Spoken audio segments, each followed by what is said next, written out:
आज हम यहाँ से स्टार्ट करेंगे। पिछली बार हमने ये सब देख लिया था। और पिछली बार एक मैडम का एक बात थी कि बड़ौदा में या कहाँ पे ये पेड़ है गुजरात में। मैंने कहा था मैं आपको वो वीडियो दिखाऊंगा जहाँ पे इंडिया में भी ये पेड़ कई जगह पाए जाते हैं। उसमें से एक गुजरात में है और कई नाम से जाना जाता है। तो मैं एक वीडियो दिखाता हूँ, इसमें आपको पता चल जाएगा कि गुजरात में ये पेड़ और कहाँ कहाँ है। अफ्रीका के सीमावर्ती इलाकों में पाया जाता बाओबाब पेड़ अपने अंदर हजारों गैलन पानी संजो सकता है। ऐसा ही एक पेड़ वडोदरा के पादरा विस्तार में भी है, जिसका इस विस्तार के लोग आज भी देखभाल करते हैं। किसी एक छोटे से पौधे को विशाल वृक्ष बनने में कई दशक लग जाते हैं, जिन्हें संजोकर रखना हमारी जिम्मेदारी है।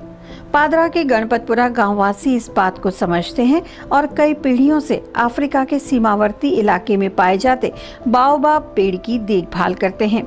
इस पेड़ का बॉटनिकल नाम एडेंसोनिया डिजिटाटा है। फ्रेंच डॉक्टर एडेंसन ने इस पेड़ की विस्तृत जानकारी हासिल की थी। इसके पत्ते हाथ के पंजे के आकार के हैं, जिसे फ्रेंच में डिजिटाटा कहा जाता है। इसलिए इसका नाम एडेंसोनिया डिजिटाटा रखा गया है। गुजरात में इसे रूखड़ो, चोरामड़ो, गोरसामड़ो के नाम से जाना जाता है, तो वडोदरा वासी इसे घेलू झाड़ कहते हैं। इस पेड़ पर बसंत में पत्ते नहीं आते, बल्कि इसमें पत्ते तभी आते हैं जब बारिश आनी होती है। बिना पत्तियों का ये पेड़ किसी ऑक्टोपस की तरह दिखता है। 200-300 फीट नीचे तक पानी खोजने जमीन में उतरता है ये पेड़ अपनी जड़ों के जरिए। पानी का संग्रह ये अपने तने में करता है। यह पेड़ करीब 1000 साल पुराना है। इसके तने का घेराव 82 फीट है और ऊंचाई करीब 35 फीट। इसके पत्तों में कैल्शियम और प्रोटीन भरपूर मात्रा में होता है। तने को नाखून से कुरचे तो नीचे हरी छाल दिखती है। इस पेड़ की विशेषताओं की जानकारी दी वृक्षविद अरुण मुजुमदार ने। इसकी विशेषता में सबसे पहली बात तो ये है कि जैसे हम हिंदुस्तान में नारियल का वृक्ष उसको कल्प वृक्ष कहते हैं, ऐसे अफ्रीका में इस वृक्ष को कल्प वृक्ष कहा जाता है, क्योंकि इसकी हर एक चीज़ का उपयोग है। जैसे कि उसकी छाल है उसमें। तो यहाँ से तो मैंने आपको बता ही दिया था इसके क्या क्या यूज हैं और कैसे हैं। तो मैडम जिस स्टेट की हैं, धर्मेश्वरी मैडम, आपके स्टेट में भी ये पेड़ है ना, और लोग इसके यहाँ मंदिर बना रखा है और रखा जाता है। और ये पेड़ गुजरात में, ये हैदराबाद में भी एक जगह है जो गोलकुंडा फोर्ट है, उसके बाहर ये पेड़ है और इसको वहाँ हथियन ट्री कहते हैं, हथियन झाड़ कहते हैं। हथियन मतलब बहुत मोटा है, इसलिए हाथी की तरह है। और ये बताया जाता है कि मेडागास्कर से कोई टूरिस्ट या कोई फकीर वहां आया था, वो इसने इस पेड़ को यहाँ पे बोया था। अब ये पेड़ वहां पे है और इसके बीच में एक गड्ढा भी है बीच में, तो लोग इसके अंदर चले जाते हैं वैसे, इसलिए पब्लिक को इसको ऐसा खराब ना करें, इस वजह से इसके चारों तरफ बाड़ा लगाया है। और ये गोलकुंडा फोर्ट में है। गोलकुंडा फोर्ट के बारे में सिर्फ एक जानकारी मैं आपको देना चाहूंगा, बहुत मजेदार है हमारे इतिहास के बारे में। 2 इंफॉर्मेशन मैं बांटता हूं आपके साथ। एक तो जितने भी दुनिया के बड़े बड़े हीरे हुए हैं, उसमें से टॉप के 10 हीरे वो गोलकुंडा फोर्ट में। गोलकुंडा फोर्ट एक तरीके से एक हीरो का व्यापार का सेंटर हुआ करता था। और यहाँ पे जो टॉप हीरे हैं, कोहिनूर से लेके और जितने भी जो टॉप के 10 हीरे हैं, वो किसी ना किसी टाइम पे गोलकुंडा फोर्ट से उनको खरीदा बेचा गया। दूसरी की जानकारी ये है कि ये अपने एक्वास्टिक के लिए, यानी अपनी आवाज की बात के लिए बड़ी जानी जाती है जगह। और इसका गेट से, आप अगर इसके गेट से एक चुटकी भी बजाते हैं तो वो जो ऊपर सबसे ऊंची मीनार है, जो सबसे ऊंचा महल का घर है, वहां पे बिल्कुल साफ आवाज सुनाई दे सकती है। तो ये कमाल का एक्वेस्टिक है। उसके जितने भी बिल्डिंग्स बनी है वो ऐसे बनाई है कि आवाज को डायरेक्ट करती है ऊपर तक। खैर ये अलग बात है। तो ये गोलकुंडा फोर्ट है, कभी जाएं तो जरूर देखिएगा, बहुत मजेदार है। तो यहाँ पे भी हमारे को हथियंत्री मिलता है। खैर हम आगे बढ़ते हैं, अपने इशू पे आगे चलते हैं कि और कौन कौन से पेड़ एंडेंजर्ड हैं जो कि बहुत जरूरी है, जिनके बारे में हम थोड़ी जानकारी ले रहे हैं। तो एंडेंजर्ड तो बहुत सारे और भी पेड़ हैं, पर मैं कुछ ही को लेके चल रहा हूं। हम 7-8 को और देखेंगे, फिर हम आगे बढ़ेंगे। तो ये एक रेफलेशिया जो दुनिया का सबसे बड़ा फूल माना जाता है, फ्लावर, सबसे बड़ा फ्लावर, इतना बड़ा है कि ये 10 किलो तक का होता है ना, और 1 मीटर चौड़ा। दुनिया का सबसे बड़ा फूल। अगर आपसे कोई पूछे कि भाई दुनिया का सबसे बड़ा फूल कौन सा है, तो आप कहेंगे शायद कोई सूरजमुखी कहेगा, कोई कमल का फूल कहेगा, और वास्तव में सबसे बड़ा फूल रेफ्लेशिया है। ये आपके सामने आप देख सकते हैं कितना बड़ा है। ये जो फूल है, असल में ये फूल जो है, ये एक बॉटनोलॉजिस्ट था, उसने इसके बारे में पता लगाया था, उसके नाम पे ही इसका नाम रेफ्लेशिया रख दिया गया। हाँ, ये रेफ्लेशिया जो नाम है वो इसका इसी नाम के ऊपर से, इसी आदमी के नाम से रखा गया है। और ये मलेशिया का, थाईलैंड का और ये जो जगह है वहां का एक बड़ा नामी पेड़ वो है, बल्कि नेशनल फ्लावर ऑफ मलेशिया है ये। अब इस फूल की खासियत क्या है? इस फूल की, आप कहेंगे भाई कोई भी फूल होगा तो किसी ना किसी पेड़ पे उगता है, उसका कोई पौधा होता है जिससे वो जुड़ा हुआ होता है। कमाल ये है कि इस फूल का कोई अपना पौधा नहीं है, ये सिर्फ फूल ही फूल है, कोई पौधा नहीं है। और ये एक बेल के साथ जुड़ा होता है ना। ये पैरासाइट है। जैसे हम कहेंगे, जैसे किसी के पेट में कीड़े हो जाते हैं ना, तो हम कहते हैं भाई इसके अंदर पैरासाइट है, इसके परजीवी इसके अंदर जीते हैं, कोई दूसरा प्राणी इसके ऊपर निर्भर कर रहा है। तो ये एक परजीवी है, ये इसकी अपना कोई बेल नहीं है, अपना कोई क्लोरोफिल नहीं है, अपना कोई फोटोसिंथेसिस नहीं है, पर ये एक बेल के साथ जुड़ा होता है, उसके अंदर ही रहता है और उस बेल के अंदर से ही निकलता है ये। और इसको बाहर आके जो इसकी कली है, जो ये बड है, जो इसका कली जिसको बोलते हैं, आप देख सकते हैं कितनी बड़ी इसकी कली है। ये 10 महीने लगते हैं इसको उस पौधे में से बाहर आके बड़ा होने में। 10 महीने में जाके ये जो है, इसको स्टिंकी फ्लावर भी कहते हैं, क्योंकि इसके अंदर से बड़ी सड़ी बदबू आती है। ये कोई खूबसूरत, देखने में तो अच्छा है, आप देख रहे हैं, पर इसके अंदर खुशबू नाम की कोई चीज नहीं है, बहुत बदबू वाला पौधा है, और इसलिए इसको स्टिंकी फ्लावर भी बोलते हैं। 10 महीने में जाके ये बड़ा होता है, और जब बारिश होती है, बारिश जिस दिन होती है उस दिन ये खिल जाता है। देखिए कैसे खिलता है, मैं आपको एक वीडियो दिखाता हूं।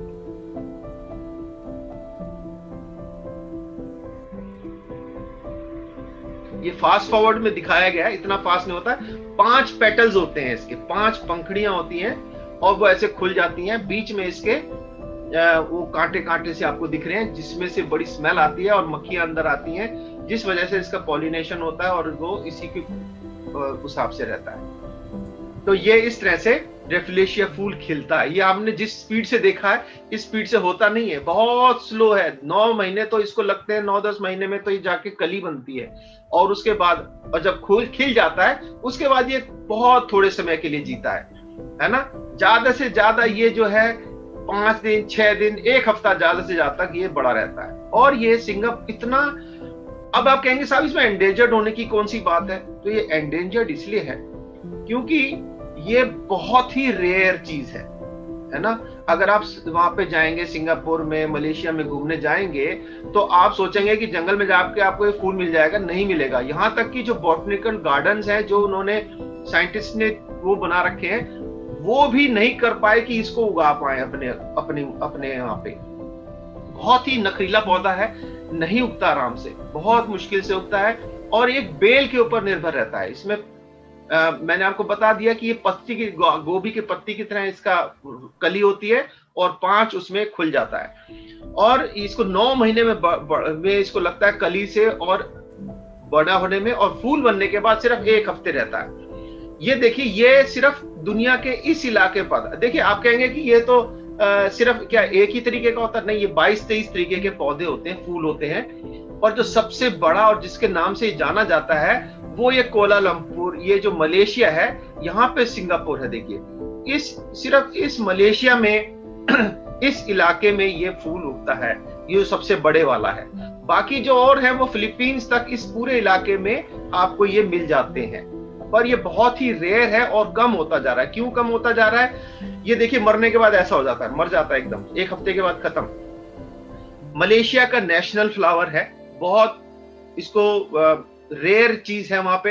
और इसको जो वर्ल्ड वाइल्ड लाइफ जो फाउंडेशन है उसने इसको बहुत एंडेंजर्ड माना है, थ्रेटेंड माना है, क्योंकि पेड़ कट रहे हैं, जंगल कट रहे हैं। और कुछ लोग इसकी कलियों को ले जाते हैं इलाज के लिए, जो लोकल लोग भी हैं, जैसी उसकी कली बनती है उसको तोड़ के ले जाते हैं, उसका इलाज उससे इलाज बनाते हैं, कुछ जड़ी बूटी बनाते हैं तो इसलिए ले जाते हैं। कुछ लोग इसको कलेक्शन के लिए ले जाते हैं कि भाई हमारे पास भी वाला फूल है, घर में रखेंगे कलेक्शन के लिए, वो ले जाते हैं। और इस वजह से ये बहुत ही खतरे में हो गया है ना, बहुत खतरे में है और ये धीरे धीरे कम होता जा रहा है। ये देखिए कितना इसका बड़ा इसका रूप है, कितना इसके चमड़े जैसा इसके पत्ते होते हैं, बहुत सॉफ्ट पत्ते नहीं है, इसलिए 10 किलो तक का वजन होता है। और ये जो बेल है, ये जो बेल आपको दिख रही है, यही इसकी मदर प्लांट है। ये इसी के अंदर रहता है, इसी के अंदर रहता है, इसको बाहर से इसमें आके अटकना नहीं पड़ता, इसी के अंदर होता है। जैसे हमारे पेट में, बच्चों के पेट में कीड़े हो जाते हैं, उस तरह से ये पेड़ के अंदर ही रहता है और फिर उसमें से किसी दिन बाहर निकलता है फ्लावर कली बन के और फिर ये जाके बड़ा होता है। तो ये बड़ा एक स्पेशल फ्लावर है रेफिलेशिया। इस बेल का नाम जो है टेट्रास्टिग्मा नाम है, याद रख सकते हैं, जो याद कर सकते हैं। तो टेट्रास्टिग्मा एक बेल है, दुनिया की यही एक बेल है जिससे ये, और इसकी कमाल पता है क्या है, इस बेल को कोई नुकसान नहीं पहुंचाता ये, है ना। जैसे हम कहें कि भाई ये तो इस पेड़ को बहुत नुकसान पहुंचा देता होगा, इस पेड़ का सारा खाना खा लेता होगा, पर ऐसा नहीं है। ये बहुत स्लो ग्रोथ होती है इसकी और इस बेल को कोई नुकसान नहीं होता, इसको मारता नहीं है और कोई नुकसान नहीं करता। और ये आपको मैं दिखाता हूँ, इस फूल को बारे में ढूंढने के लिए एक आदमी गया, उसको कितनी मुश्किल से ये फूल मिला है वो आप देख सकते हैं, और कहाँ पे ये होता है।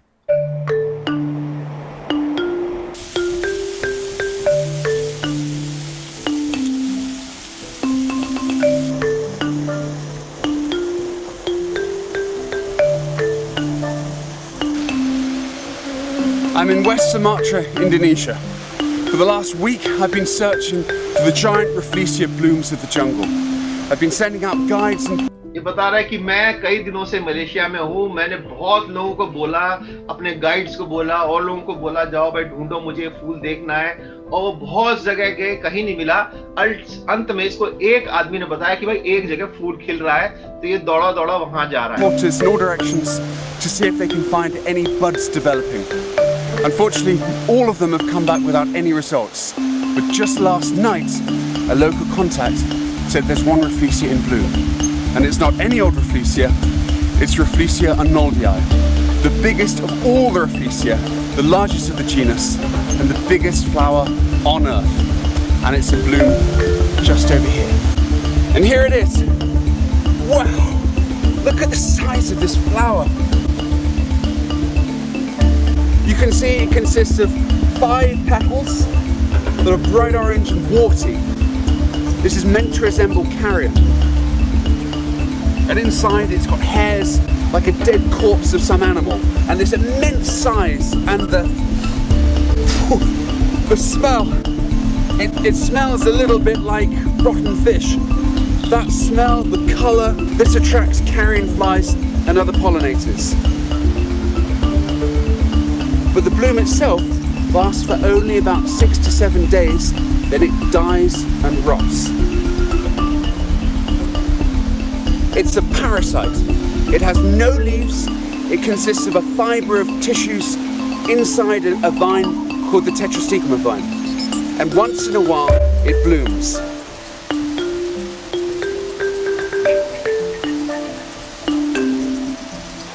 There may well be other buds in development.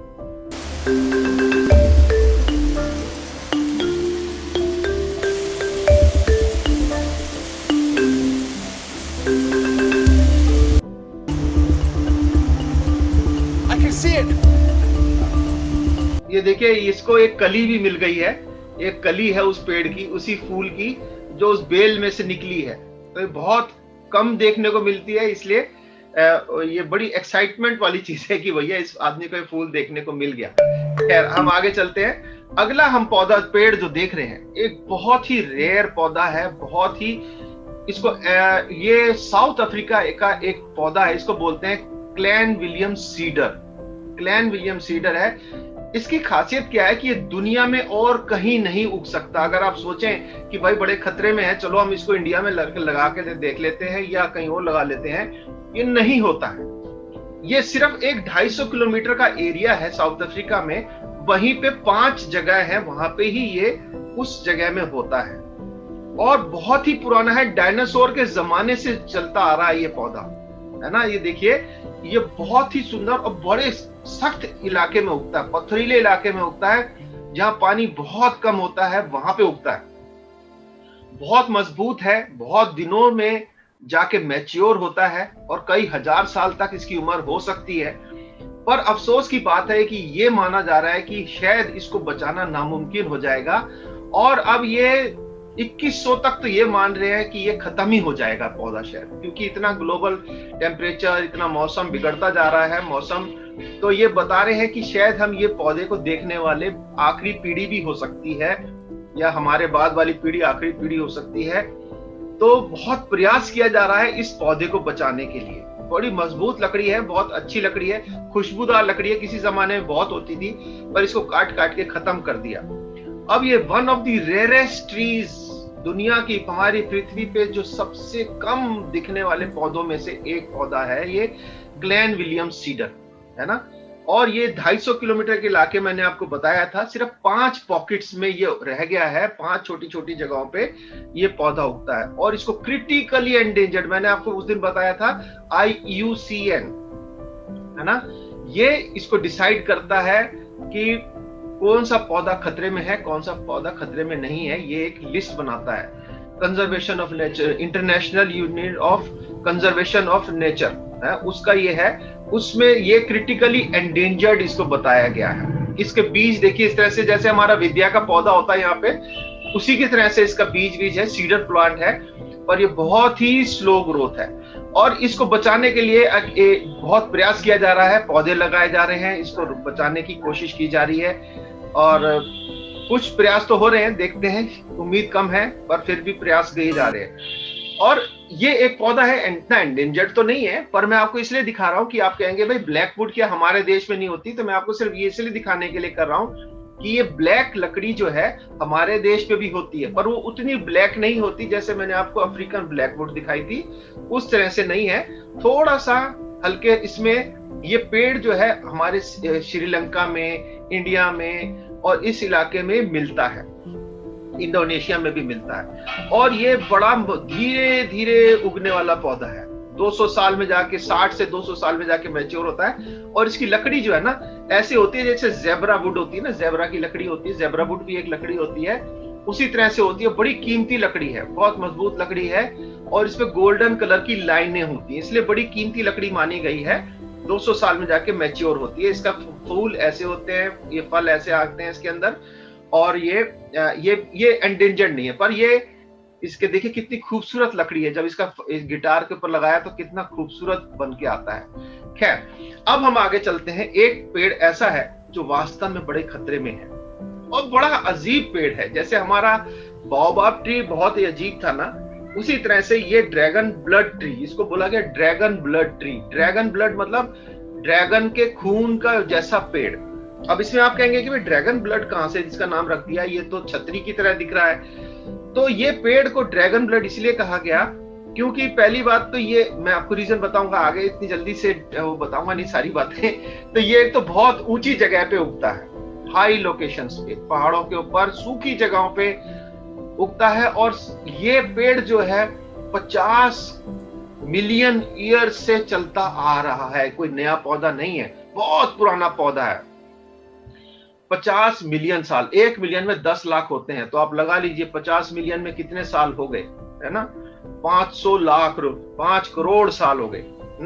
इतना पुराना ये पेड़ है और इसको रेड लिस्ट थ्रेटेंड माना गया है। रेड लिस्ट में IUCN की वही लिस्ट जो मैंने आपको बताई, उसमें इसको बहुत थ्रेटेंड माना गया है, बहुत खतरे में है ये स्पीसीज। अब ये स्पीसीज होती कहाँ है? ये आप कहेंगे कि भी होता कहाँ पे है ये? तो ये सकोत्रा एक आइलैंड है येमेन का, है ना, येमेन के पास एक आइलैंड है सकोत्रा नाम का, 4 छोटे छोटे आइलैंड्स हैं और वहां पे ये उगता है, हजारों सालों से वहीं पे है। और ये आप कहेंगे भाई ये इसको देखो, यहाँ एक शब्द आता है एंडेमिक, है ना, एंडेमिक एक शब्द आता है, तो आप इसको याद कर लीजिए। एंडेमिक का मतलब होता है जो उसी इलाके में रह सकता है, बाहर नहीं जा सकता, वहीं के लिए है। जैसे अभी हमने देखा, इससे पहले ये जो पेड़ देखा था हमने यहाँ पे, ये वाला पेड़ है ना, ये क्लैन विलियम सीडर जो है, ये इसी जगह का एंडेमिक है। अब इसीलिए एंडेमिक है क्योंकि यहां से बाहर नहीं जा सकता। उसी तरह से अब हम जिसकी पेड़ की बात कर रहे हैं, ड्रैगन ब्लड ट्री, ये यमन के ईस्ट सकोत्रा आइलैंड का ही एंडेमिक है। अगर आप इससे बाहर लेके जाएंगे तो ये नहीं उग पाएगा, है ना।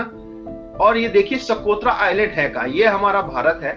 यहां से अगर हम लेफ्ट की तरफ चलते हैं, बॉम्बे से इधर को चलते हैं, तो यहाँ पे सकोत्रा आइलैंड है, ये यमन है, ये यमन है, ये ओमान है, ये सऊदी अरेबिया है। और ये जो यमन है, इसका ये आइलैंड है सकोत्रा है। यमन में आपको पता है ना, इस टाइम बड़ी लड़ाई चल रही है सऊदी अरेबिया के साथ, है ना।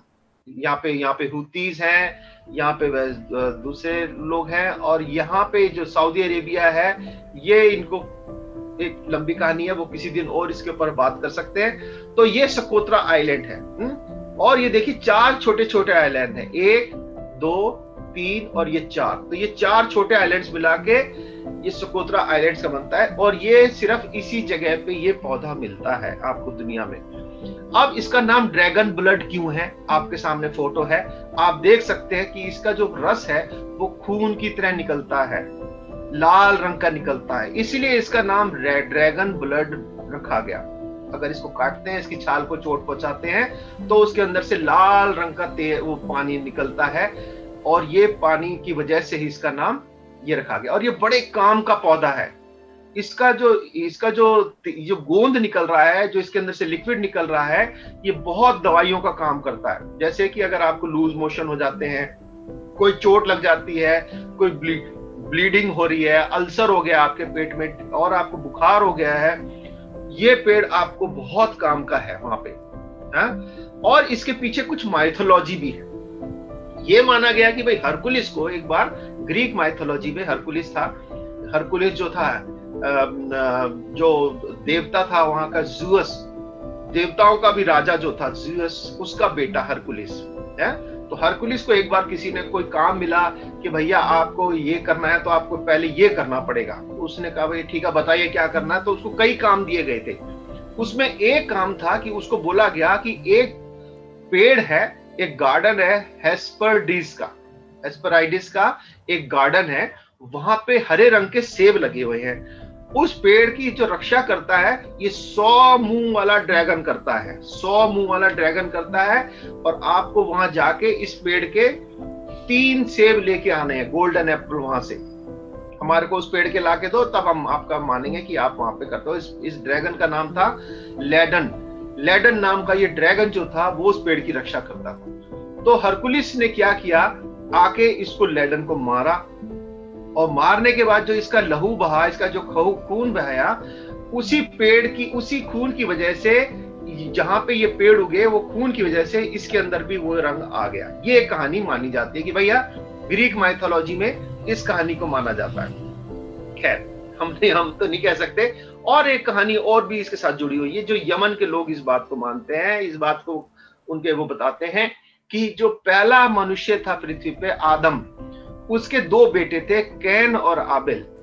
कैन और आबेल थे। कैन जो था वो खेती करता था, आबेल जो था वो भेड़ बकरियां चराता था। तो एक दिन कैन और आबेल दोनों परमेश्वर के पास अपने बलिदान लेके आए।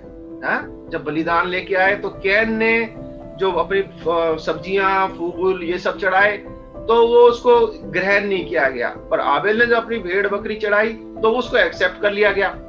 तो कैन को बड़ा गुस्सा आया और उसने अपने भाई आबेल को मार दिया। तो पहला मर्डर दुनिया का एबेल का माना जाता है, और पहला मर्डरर कैन को माना जाता है।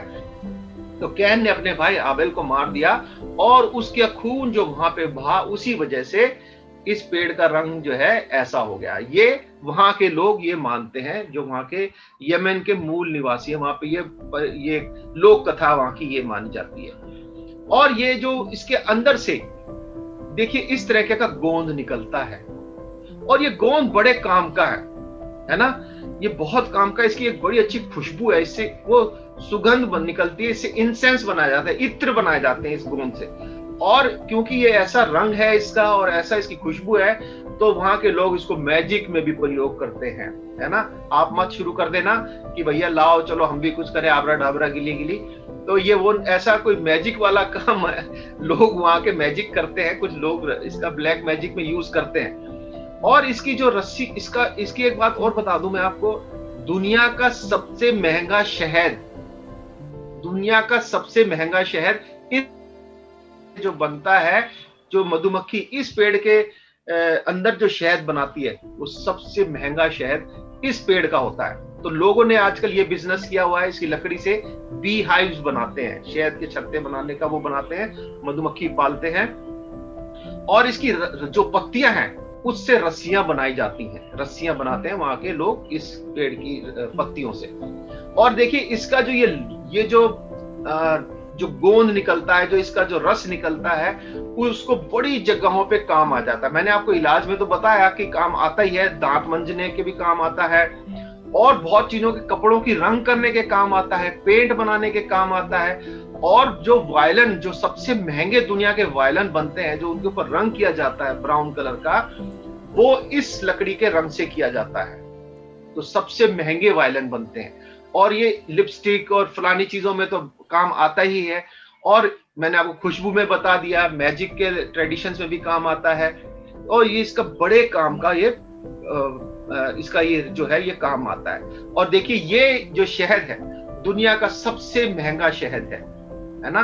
ये बहुत सारी जगह चीजों में काम आता है। इसकी जड़ों, इस पेड़ की जड़ से भी जो है रूमेटिक यानी घुटनों का जो दर्द है, जोड़ों का दर्द है, उसकी जड़ों, इसकी जड़ों से उसका भी इलाज होता है। तो बड़ा काम का पौधा है। तो देखिए याद रखिएगा, आपसे कोई पूछे दुनिया का सबसे महंगा शहद कौन सा है, तो ड्रैगन ब्लड ट्री का हनी है। पता नहीं कितने का होगा, ये बहुत महंगा है, महंगा है पर बड़े काम का है।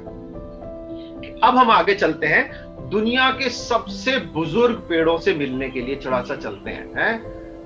कितना पीछे जा सकते हैं हम सोचते हैं, हम कितना पीछे जा सकते हैं किसी पेड़ से मिलने के लिए।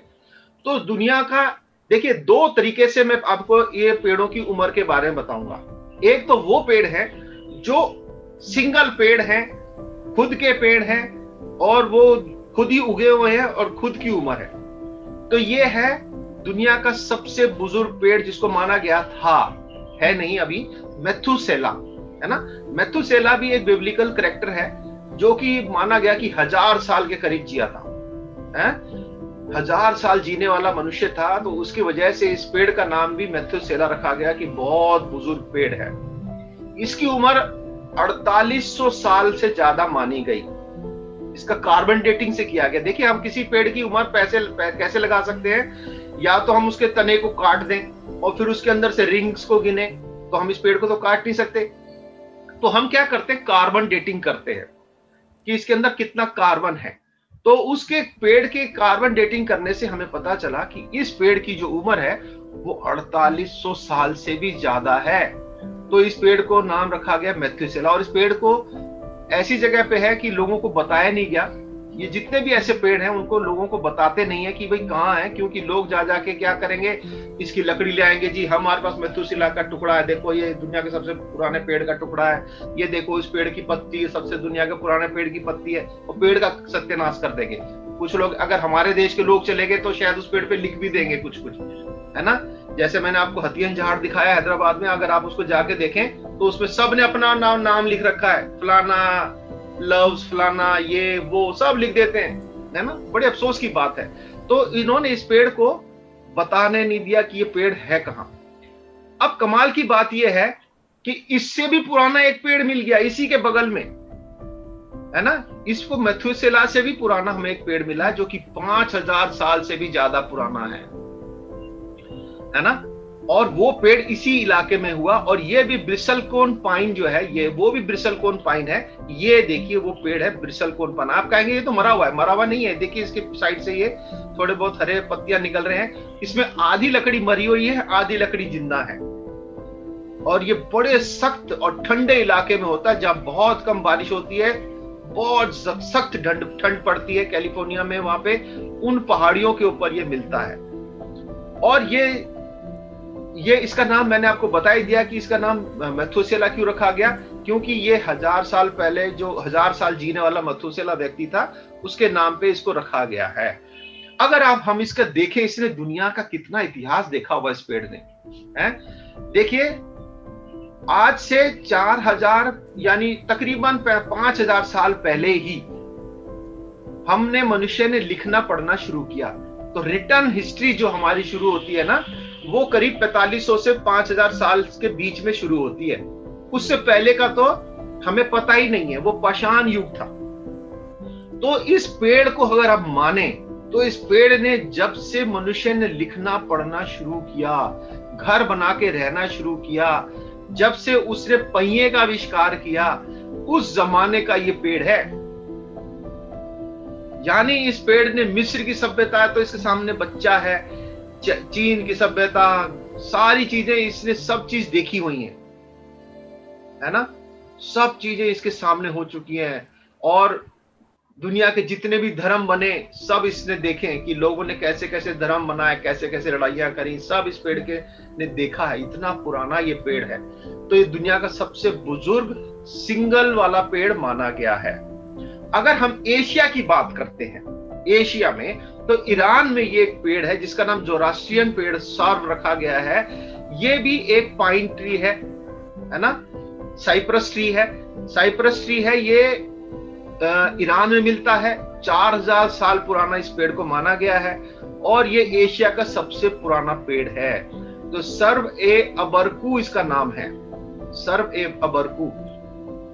और ये ईरान में मिलता है, ईरान का नेशनल ट्री है ये, है। आप इस चीज को भी आप देख सकते हैं, मॉन्यूमेंट है वहां का, लोग देखने के लिए जाते हैं इस पेड़ को। Oldest tree in Asia. अब हम चलते हैं थोड़े पुराने पेड़ की तरफ चलते हैं। आप कहेंगे साहब आपने सबसे पुराना पेड़ दिखा दिया, अब और कौन से पुराने पेड़ दिखाने जा रहे हैं आप? तो ये जो पेड़ है, देखिए मैंने आपको बताया जो खुद का पेड़ था, जमीन में उगा हुआ, वही पेड़ बाहर निकला हुआ है, उसमें सबसे पुराना पेड़ वही है, मेथुसेला। और उसके साथ में एक और पेड़ है, उसके जो उससे 5000 साल और 1000 साल के करीब और ज्यादा पुराना है, वो भी मिला, वही भी। अब हम उस पेड़ की बात कर रहे हैं जो खुद का पेड़ नहीं है। जो अभी ये पेड़ आपको दिख रहा है, ये जो पेड़ छोटा सा उगा हुआ है, ये तो सिर्फ 100-150 साल पुराना पेड़ है। पर जो इस पेड़ की जड़ है ना, इसको बोला जाएगा कि ये ना क्लोनल ट्री है। क्लोनल ट्री, क्लोनल मतलब इसकी जड़ जो है वो 9550 साल पुरानी है। और ये पेड़ उगेगा, मर जाएगा, इसके अंदर से दूसरा पेड़ उग जाएगा, पर जो जड़ रहेगी वो वही की वो रहेगी। तो इस पेड़ को कहा जाता है क्लोनल ट्री। क्लोन है ये, उसका क्लोन का बना हुआ है। ये नॉर्वे में आपको ये पेड़ मिलता है। और इसको एक आदमी ने ढूंढा था, अपने कुत्ते के साथ घूमने जा रहा था। उस कुत्ते का नाम था, अब इसका प्रोनाउंसिएशन मैं नहीं कह सकता क्या होगा, क्योंकि ये वहां की स्कैंडिनेवियन लैंग्वेज है। आप देखिए कैसे आप इसको प्रोनाउंस करेंगे। टी सेट जाइलेंट साइलेंट होगा इसका, जो भी है। ये पेड़ जो है ये 9550 साल पुराना है। यानी इसने आइस एज को भी देखा है। जो बर्फ, पूरी पृथ्वी में बर्फ हो गई थी, उसको इस पेड़ ने देखा है। और ये एक पेड़ नहीं है, यहाँ पे और भी कई पेड़ हैं इसी टाइप के जो उसी काल के हैं। तो ये सबसे पुराना पेड़ क्लोनल पेड़ है। पर ये इसकी जड़ वही है, ऊपर का पेड़ नया है, जड़ पुरानी है। ठीक है। अब ये देखिए कितना पुराना पेड़ है, आपको मैंने दिखाया। और ये देखिए, ये इसकी भी कार्बन डेटिंग कही है। ऐसा नहीं कि कोई तुक्का मार रहा है कि भैया ये इतना साल पुराना है। इसको कार्बन डेटिंग से पता लगा कि इसकी उम्र इतनी ज्यादा है, कार्बन डेटिंग से। और इस प्रोसेस को कहा जाता है लेयरिंग। जो मैंने बताया, ये जो जड़, इसकी जो जड़ है वो वही रहती है। ये पेड़ अगर नीचे गिरता है और वहां से दूसरा पेड़ एक और उग जाएगा, तो इसको कहते हैं लेयरिंग। तो इसलिए इसी तरह से अगर आप देखिए, एक पेड़, आपको मैं एक और बात बता देता हूं। इजराइल अगर आप जाते हैं, और एक गार्डन ऑफ गेथसेमनी नाम की एक जगह है इजराइल में, जहां पे ये बताया प्रभु यीशु मसीह जो थे, उनको जब क्रूज पे चढ़ाया जाना था, पकड़ने के लिए आ रहे थे, तो वहां पे उनको अरेस्ट किया गया था गार्डन ऑफ गेथसेमनी में। और वहां पे वो अपने चेलों के साथ प्रेयर कर रहे थे। तो ये गार्डन में जो था ऑलिव का पेड़, ये ऑलिव के सारे पेड़ थे वहां पे, है ना। वहां पे जो ओरिजिनल पेड़ है वो अभी भी 1-2 पेड़ वहां पे हैं, वो भी लेयरिंग वाले हैं, जो उस जमाने के हैं, वो लेयरिंग से हुए हैं। जो ओरिजिनल पेड़ है वो मर चुका है, पर उसकी जो जड़ में से दूसरा पौधा निकल आया, है ना, वो लेयरिंग कहलाता है। उसी तरीके से ये पौधा भी है, और ये इसकी रूट्स में से नया पौधा निकल आता है। जब ऊपर वाला मरेगा, नीचे से नया पौधा निकल आएगा। तो ये दुनिया का सबसे पुराना पेड़ मैंने आपको दिखाया, एक 9550। अब हम इससे भी पुराने पे चलते हैं। ये देखिए, ये इसको माना गया 80,000 से 1,00,000 साल पुराने हैं ये पेड़। कमाल की चीज है ना। और ये एक पेड़ है, ये सारे आपको जो दिख रहे हैं इतने सारे पेड़, ये अलग अलग नहीं है, ये एक पेड़ है, ये एक ही पेड़ है। इनकी जड़ें आपस में जुड़ी हुई हैं, और ये एक ही पेड़ है। 4700 इसमें से पौधे निकल आए बाहर, पर ये 107 एकड़ में फैला हुआ एक पेड़ है। इसको क्वेकिंग एस्पिन बोला जाता है, या पेंडोक्लोन भी बोलते हैं, अमेरिका में है। और आप कहेंगे साहब इतनी दुनिया में आग लगी है, सारे पौधे जल जाते हैं, ये कैसे बच गया? जबकि ये ऐसे इलाके में है जहां पे बहुत आग लगती है। तो इसकी खासियत क्या है? ये एक तरह से फायर को रोकने वाला पौधा है। इसके अंदर पानी काफी होता है, और अगर ये ऊपर से जल भी जाएगा, जड़ इसकी सेफ रहती है, जड़ में से फिर निकल आता है ये, है ना। तो ये अलग पूरा एक पौधा है, और ये माना गया है कि शायद 80,000 से 1,00,000 साल पुराना है। 80,000 से, बताइए कितनी पुरानी चीज है। तो और इसकी बात यह है कि ये दुनिया का सबसे बड़ा, ये देखिए, ये दुनिया का सबसे बड़ा जीवित चीज भी इसको माना गया। जमीन के ऊपर सबसे बड़ी चीज इसको माना गया, बहुत बड़ी और भारी चीज इसको माना गया है। तो याद रखिए, क्वेकिंग एस्पिन ग्रोव, ये एक पौधा है ना। इतनी खूबसूरत बात है। इसके बारे में और भी हम पढ़ रहे थे, जब इसके बारे में पढ़ रहा था, तो अगर आप एक पौधे को कहीं कुछ करते हैं तो पूरे पौधे उसका रिएक्शन देते हैं। और आप कैसे कह सकते हैं कि भाई ये पौधा और ये पौधा एक ही है? कैसे कह सकते हैं? तो इन्होंने इसका डीएनए टेस्ट किया। डीएनए टेस्ट करने से पता लगा, कोई भी पौधा, इनमें से किसी का भी डीएनए टेस्ट किया तो सबका डीएनए सेम था, यानी एक ही पौधा है ये, अलग अलग नहीं है। तो ये आपके सामने अगर आपसे कहे पर ये क्लोन है, ये देखिए क्लोन है, ये जड़ सेम रहेगी, ऊपर का पौधा मर जाएगा 100-150 साल के बाद, फिर से नया पौधा उगा जाएगा। तो अगर आपसे कहें कि भाई क्लोन के हिसाब से सबसे पुराना पौधा कौन सा है, तो ये पैंडा ग्रोव हो गया, है ना, पैंडा क्लोन हो गया, या क्वेकिंग एस्पिन ग्रोव इसको बोलेंगे, ये सबसे पुराना हो गया। पर अगर उससे हम सिंगल की बात करें तो ये क्लोन के हिसाब से तो 9550 वाला पेड़ भी हमारे पास है। पर अगर सीधा एक पेड़ की बात करते हैं तो हमारे पास मैथुसेला, ये जो ब्रिसल कोन पाइन है, ये दुनिया का सबसे पुराना सिंगल पेड़ है? तो मैंने आपको दिखा दिए दुनिया के सबसे पुराने पेड़। अब हम आगे चलते हैं। एक पेड़ ऐसा है जिसको एंडेंजर्ड तो नहीं कहेंगे हम, पर बड़ा मजेदार पौधा है, क्योंकि हम सब ने इस पेड़ को देखा है और इसकी यूज हमने किया है, पर अब इस पेड़ का हम प्रयोग नहीं करते हैं, है ना, क्योंकि दुनिया में नई नई चीजें आ गई हैं। अब कॉर्क का प्रयोग नहीं किया जाता बहुत जगह। पहले कॉर्क जो था बोतल का ढक्कन बनाने में और दुनिया की ढक्कन लगाना, और उस ढक्कनों के अंदर भी आप देखते थे कॉर्क लगाया जाता था सील करने के लिए। पर अब कॉर्क की इतनी जरूरत नहीं है, और अब इसका यूज खत्म हो गया है, इसलिए लोग इसका प्रयोग भी कम कर रहे हैं और इस पेड़ को फालतू मानने लगे हैं। तो पर इस पेड़ की मैं आपको कुछ बातें बता देना चाहता हूं कि आप भी सोचते होंगे कि ये कॉर्क हमें मिलता कहां से है। तो कॉर्क जो है ना, इस पेड़ की छाल से मिलता है। देखिए एक छाल है, और इस पेड़ की खासियत क्या है कि अगर आप इसकी पूरी छाल निकाल भी देंगे ना, ये पेड़ मरता नहीं है। ये 9-10 साल के बाद इसमें से फिर से कवर हो जाएगा पौधा, फिर आप इसकी खाल उतार सकते हो। और ये करीब 200 से 500 साल तक जीता है एक पौधा, काफी पुराना जी जाता है। और ये देखिए बहुत सीमित इलाके में ये उगता है, दुनिया में और कहीं नहीं उगता, बहुत कम जगह पे। देखिए सिर्फ इतने से एरिया में उगता है ये, इतने से एरिया में। मेडिटेरियन सी है यहाँ पे, देखिए पोर्चुगल है, स्पेन है, यहाँ पे फ्रांस, स्पेन के बाद फ्रांस है, और इटली, ये तो ऊपर का इलाका हो गया। और अगर हम नीचे जाते हैं तो मोरक्को, अल्जीरिया और तुनिसिया, इन देशों के अलावा अगर आप इटली से जरा सा इधर ग्रीस की तरफ चलते हैं नहीं होगा, आप तुनिसिया से इधर लीबिया की तरफ चलते हैं नहीं मिलेगा आपको। ये सिर्फ इन देशों में ही ये कॉर का पेड़ उगता है ना। तो ये भी बड़ी स्पेशल बात है कि कितना इस पेड़ की खासियत है। देखिए इसको ये किसी जमाने बहुत जबरदस्त बिजनेस था।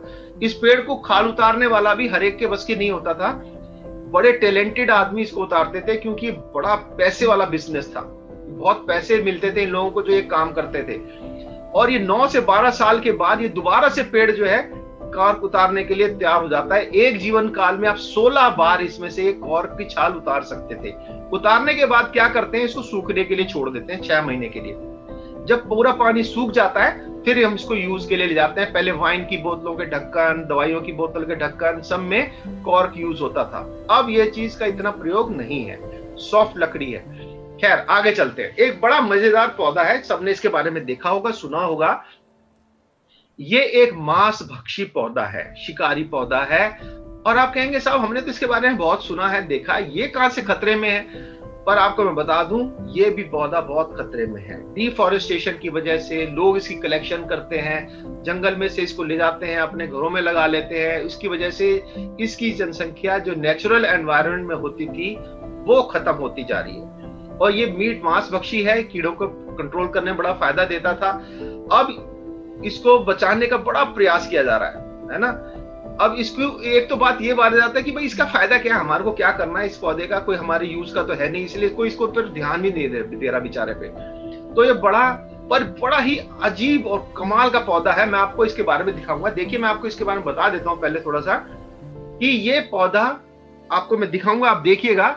इसका जब कली है, जो इसका ये ट्रैप है, वीनस ट्रैप जिसको बोलते हैं, वो जब खुलता है तो उसके अंदर 6 कांटे हैं, 6 बाल जैसे हैं। और जैसे ही कोई कीड़ा उस बाल को टच करता है, उसमें रस लगा हुआ है, सारे में रस है, मीठा रस है, और वो अंदर से लाल जैसा है, तो कीड़े को दिखता है, बड़ा अट्रैक्टिव है, कुछ पका हुआ फल जैसा दिखता है, और वो आता है उसको चूसने लगता है। और जैसे ही वो कीड़ा उस पहले बाल को छूता है, वहीं से अलार्म क्लॉक शुरू हो जाती है। और जैसे ही वो दूसरे कीड़े को, दूसरे बाल को छूता है, अगर 20 सेकंड के अंदर अंदर उसने उस बाल को छू दिया, ट्रैप ठक से बंद हो जाएगा। और वो कीड़ा, मतलब ऐसे नहीं कि धीरे से बंद हो रहा हो, एकदम से बंद हो जाता है, और वो कीड़ा उसी के अंदर रह जाता है और वो उसको खा लेता है। देखिए वीडियो को देखिए, बहुत मजेदार वीडियो है।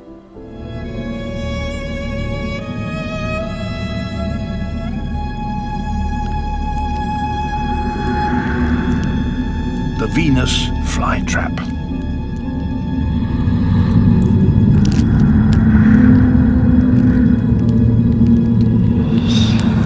Like the sundew, it makes itself very attractive, oozing nectar across the brim of each leaf.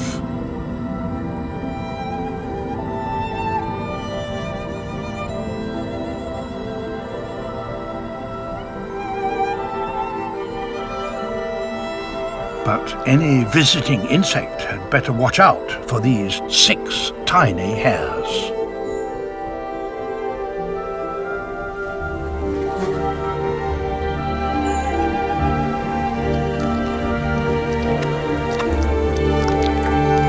This fly has to tread carefully.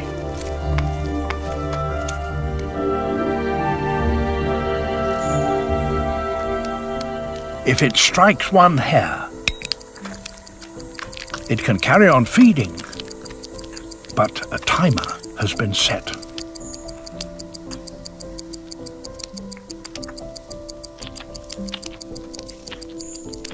A second strike in less than 20 seconds and the fly is doomed.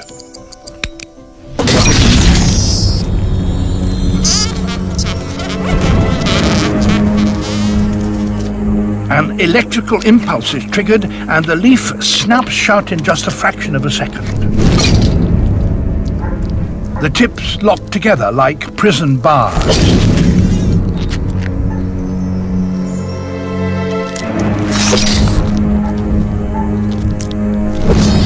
If the fly is very big or very small, it may just manage to escape. But most are trapped.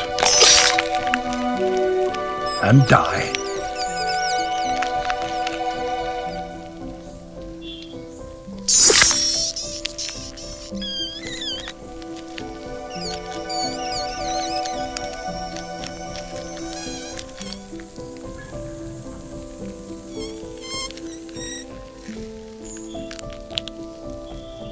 Ten days later, the trap reopens. All that remains. तो 10 दिन में उसको खा के हजम कर देता है। 10 दिन के बाद वो उसको फेंक देता है और फिर रेडी हो जाता है अगले शिकार के लिए। तो ये इस वजह से इस बेचारे को लोग जो है अपने पास कलेक्शन करने में ले जाते हैं और ये बड़ा इस वजह से खतरे में आ गया है क्योंकि नेचुरल एनवायरनमेंट में ये नहीं हो पा रहा। अब हम आते हैं, मैंने आपको बताया था एक दुनिया का सबसे बड़ा फूल जो था वो रेफलेशिया था, है ना। अब हम एक और वर्ल्ड का सबसे बड़ा फूल, पर ये एक फूल नहीं है ना। सबसे बड़ा फूल, एक फूल अगर बोलेंगे तो रेफलेशिया है, पर कई फूलों को मिला के एक फूल बना हुआ और सबसे बड़ा अगर कोई फूल माना जाए तो ये है टाइटन एरम नाम का। कमाल की बात यह है कि दोनों फूलों में बदबू बहुत आती है, खुशबू नहीं है। ऐसा लगता है कि कोई सड़ा हुआ जानवर पड़ा हुआ है। पता नहीं क्यों दुनिया में ऐसा बनाया गया कि दुनिया के सबसे बड़े बड़े जितने भी दोनों फूलों में से बदबू ही आती है, खुशबू नहीं आती। और ये जो है इसलिए इसको मुर्दा फूल भी कहा गया, कॉर्प्स फ्लावर, है ना। बहुत जबरदस्त बदबू है। और ये सुमात्रा का, इंडोनेशिया का एक सबसे बड़ा आइलैंड जो है सुमात्रा, उसमें ये पाया जाता है और इसको बोला जाता है इनफ्लोरेंस। आप इस शब्द को भी याद कर लीजिए, इनफ्लोरेसेंस। इनफ्लोरेसेंस मतलब कई फूल मिला के एक फूल बनना। तो जो आपको ये पत्ते दिख रहे हैं ना, ये जो है ये फूल नहीं है, इसके पत्ते हैं, इस पौधे के पत्ते हैं और इसी के अंदर मेल फूल भी है और नीचे जो है फीमेल फूल है। और कमाल कुदरत का ये है कि इन ब्रीडिंग ना हो जाए, यानी उसी पेड़ का मेल उसी पेड़ की फीमेल में मिक्स ना हो जाए तो नस्ल खराब हो जाएगी भैया। उसी एक ही घर के वो दोनों हो जाएंगे। तो कुदरत ने एक बड़ा जबरदस्त नियम बनाया है। सबसे पहले जब ये फूल खुलता है, पहली बात तो ये 10 साल में जाके फूल बनता है। 10 साल लगते हैं इस फूल को बनने में। 10 साल के बाद जब ये खुलता है, और बहुत थोड़े समय के लिए खुलता है ना, 10 साल आप वेट करेंगे उसके बाद ये खुलेगा। तो जब ये खुलता है तो टूरिस्टों की नुमाइश लग जाती है वहां पे जहां पे लगता है। तो जब ये खुलता है तो जो नीचे जो फीमेल फ्लावर्स हैं वो पहले रेडी हो जाती हैं और जो दूसरे पौधे इधर उधर जो कहीं हैं, जो मक्खियां जो हैं उनको लाके फर्टाइल कर देती हैं और वो उनका टाइम जब पूरा हो जाता है फीमेल्स का, उसके बाद मेल फ्लावर जो है अपने पोलेंस छोड़ना शुरू करते हैं।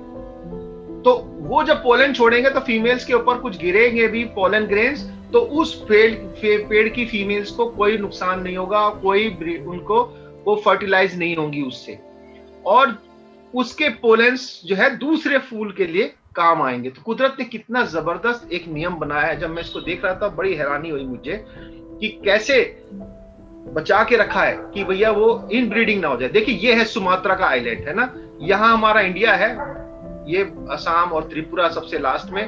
त्रिपुरा से आप नीचे चलेंगे, समुद्र से आएंगे तो सबसे पहला ये जो है ये इंडोनेशिया का सुमात्रा का आइलैंड है। इस आइलैंड में ये मिलता है, यहाँ का रहने वाला पौधा है। अब देखिए इस पौधे के बारे में एक वीडियो दिखाता हूं आपको। यार देखिए,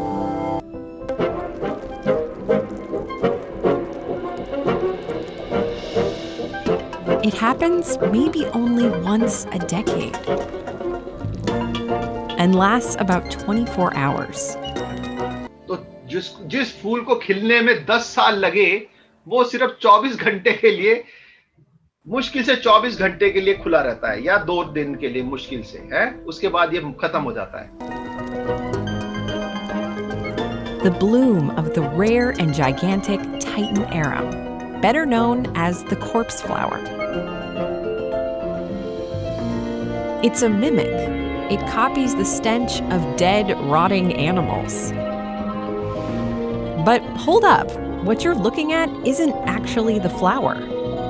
That part, it's a modified leaf called the spathe. It even looks like raw meat. And this is the spadix. It heats up like a mammal's body. So warm, it steams. देखिए इसकी कमाल की बात यह है कि ये अपने टेम्परेचर को, अपनी खुशबू को फैलाने के लिए अपने बॉडी के टेम्परेचर को बढ़ा सकता है 10 डिग्री तक। 10 डिग्री टेम्परेचर बढ़ा देगा, जिसकी वजह से अगर आप इसको रात में देख रहे हैं तो यहाँ देखिए एक भाप जैसी आपको उड़ती हुई दिख रही है, जिससे कि सारे में इसकी खुशबू फैल जाए और जो इसको कीड़े हैं वो इसके पास आए और फटाफट इसके फर्टिलाइज करें, पोलेंस को लेके आए इसके पास। It's all meant to attract its pollinators, insects that lay their eggs on fresh carcasses. But the flowers, they're way down in here. Each of these, देखिए जो पीले वाले हैं ये मेल फ्लावर्स हैं और जो नीचे जो लाल लाल थी वो फीमेल फ्लावर्स हैं। तो पहले फीमेल फ्लावर्स रिसेप्टिव होती हैं, is a male flower. And below are the female ones. With just hours to reproduce, the stakes are high for Titan arum. It would be easy if it could reproduce using its own pollen.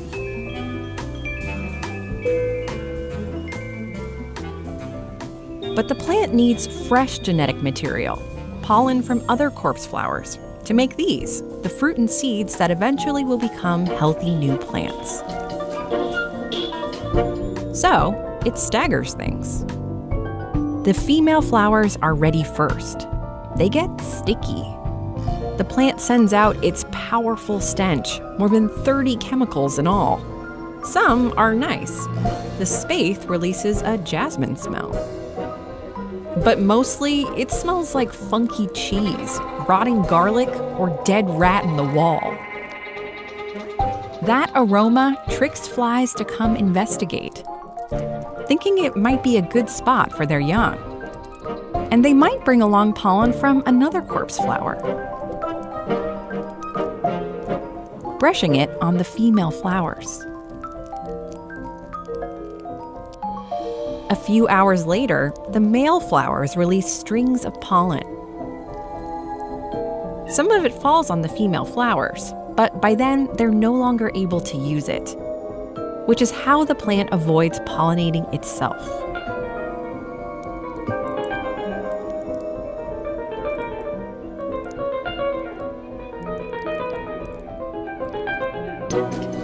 Titan arum is rare. Poachers and deforestation in Sumatra, where it's from, have taken a toll. And in botanical gardens, like here at the University of California in Berkeley, there aren't any other Titan arums in bloom to share pollen with. तो ये हमने देखा Titan एरम, ये दुनिया का सबसे बड़ा फूलों का जो अपना ही एक समूह है, सबसे बड़ा फूल इसको माना जाएगा। पर अगर सिंगल फूल की बात कर रहे हैं तो रिफ्लेशिया की बात करेंगे, तो कई फूलों को मिला के एक फूल बनता है, तो टाइटन एरम है और बहुत रेयर है। अब हम दुनिया का एक ऐसा पेड़ देख रहे हैं जो सबसे सबसे सबसे रेयर माना जा सकता है ना? शायद ये आखिरी ही पौधा है, अकेला पौधा बचा है ये, जो कि जंगल में उगा हुआ है, और ये एक ऐसी जगह उगा हुआ है जिसके बारे में एक बड़ी मजेदार कहानी भी साथ जुड़ी हुई है ना? इसको, और अफसोस की बात यह है कि इतना नाजुक पौधा है कि इसको आप बचाने की कोशिश करें या इसको कहीं और करने की कोशिश करें तो बहुत मुश्किल है ना? तो ये ज्यादा दिन के लिए हम इस पौधे को नहीं देख पाएंगे। ये आखिरी पौधा हम मान सकते हैं शायद दुनिया का होगा। इसको चिली प्लांट भी कहते हैं। चिली में ये पौधा उगता है। इसकी पत्तियां ऐसी होती हैं, नीचे को झुकी हुई होती हैं।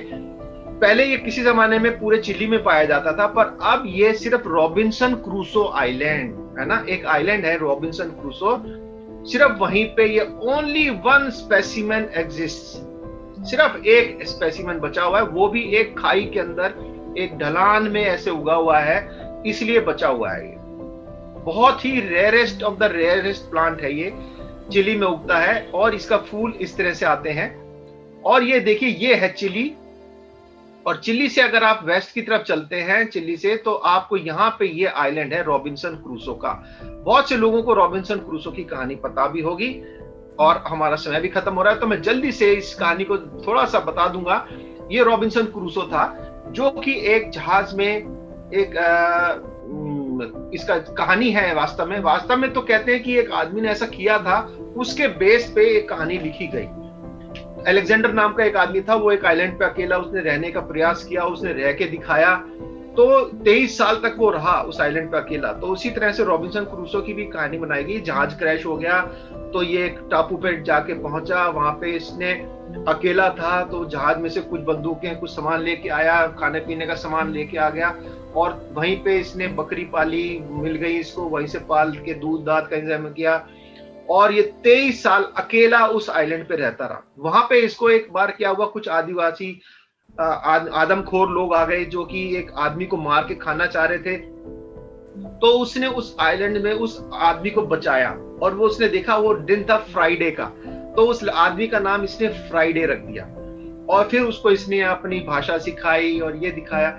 तो ये इसके पीछे भी बड़ी कंट्रोवर्सी है कि भाई वो आदमी आपने ब्लैक आदमी क्यों दिखाया, फिर आपने अपने आप को ज्यादा पढ़ा लिखा उसको गंवार क्यों समझा, ये दुनिया भर की बातें हैं।